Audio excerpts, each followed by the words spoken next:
சரி நண்பர்களே, போன மேட்ச் நம்ம வாங்க வெடிக்கு இந்த மேட்ச் நம்ம ரிவெண்ட் கொடுக்க போறோம். சற்று தொலைவில் உட்கார்ந்திருந்தா நல்லா இருக்கும். நாம இப்பொழுது டெசர்ட் அண்ட் M18 + M10 எடுத்துக்கொள்வோம். வெஸ்டர்ன் மோட் கன்ஃபார்ம் தேவைப்படும். இன்னிலே வாங்கி பாக்கெட்டில் பார்த்து போட்டு கொடுவோம். 11 கிடைக்கிறது.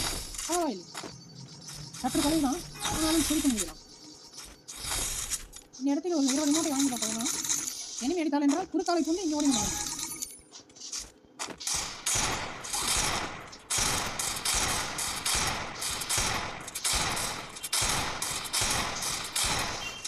கண்ணன்தாஸ் ஆகியவர் நம்ம ஐடியை சப்ஸ்கிரைப் செய்திருப்பார் என்று நினைக்கிறேன். அந்த மூமெண்ட் அனைத்தையும் கண்டுபிடித்திருக்கிறார். அதனால் அவருக்கு ஃபர்ஸ்ட் அடி மண்டை காட்டாக உழ வேண்டும். இரண்டாவது அடியாக நம்மளுக்கு இப்பொழுது உழவும் என்று நினைக்கிறேன். அவர் எடுக்கும் மூட்டை பார்த்தால் நம்ம தலையில் செதறும் என்று நினைக்கிறேன். ஓ நோ, கண்ணன்தாஸ் வந்தவுடன் மண்ணை கேள்வி விட்டார். மூன்றாவது அடியாக நம்மளை அவர் அடிப்பார் என்று நான் நினைக்கிறேன். ஒரு அடிக்கு மேல் வாங்க மாட்டேன் என்று கண்ணன் சொல்வார். 3 அடி வாங்கிட்டார் என்றால் எம்ஜிஆர் மாதிரி அடிப்பார். 3 அடிக்கு மேலே நான் அடிக்க முடியாது என்று நினைக்கிறேன். கண்ணன்தாஸ் அடிக்கடி அப்படின்னு சொல்லுவார். ஒரு அடிக்கு மேலே நான் வாங்க மாட்டேன்னு விஜய் சொன்னாலும், 3 அடிக்கு மேலே வாங்க மாட்டேன் விஜய் சொன்னாலும், ஒரு ஊர் பட்டு அடி வாங்கினாலும் என்ன அடிக்க முடியாது. நம்ம இதை எதிர்த்து ஏதாவது போராடணும்.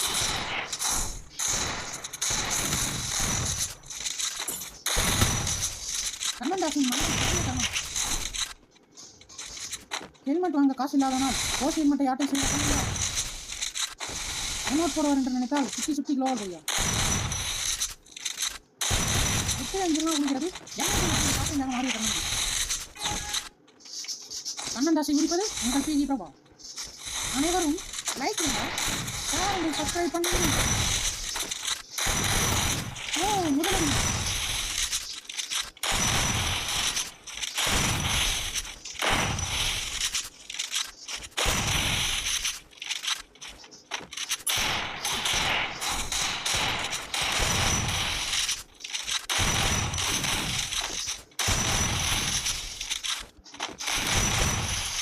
அவருக்கு தலை சிதறிய தருணம்.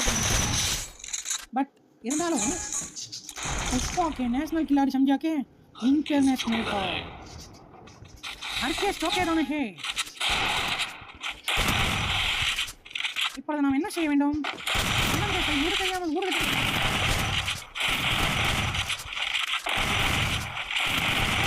இருந்து லாங்காக மாற்றிய கண்ணன்தாசிற்கு வாழ்த்துக்கள். But final round is here. ஒரு ரவுண்டாவது என்னை கண்ணன்தாஸ் கொடுத்தாரா? ஒருவேளை என் ஹெல்மெட்டை உடைத்துவிட்டார். ஆனால் அவர் செய்தது மிகப்பெரிய தவறு. நான் ஹெல்மெட் சியார்.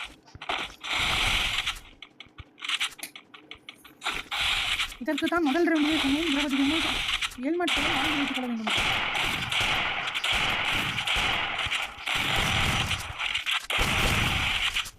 இப்பொழுது சீரியஸான தருணம். வெற்றி 0-7 என்ற விகிதத்தில் கண்ணன்தாசை மண்டை பொழக்க வைத்த பிரபாகரன். வெற்றி வெற்றி மேல் வெற்றி. 4 நிமிடத்தில் அவர் கதையை முடித்துவிட்டேன். இப்பொழுது அவரின் கருத்தை கேட்போம். மைக்கால் மணி பேசுங்க கண்ணன்தாஸ். அவர் வாயடிச்சு போயிருக்கிறார்.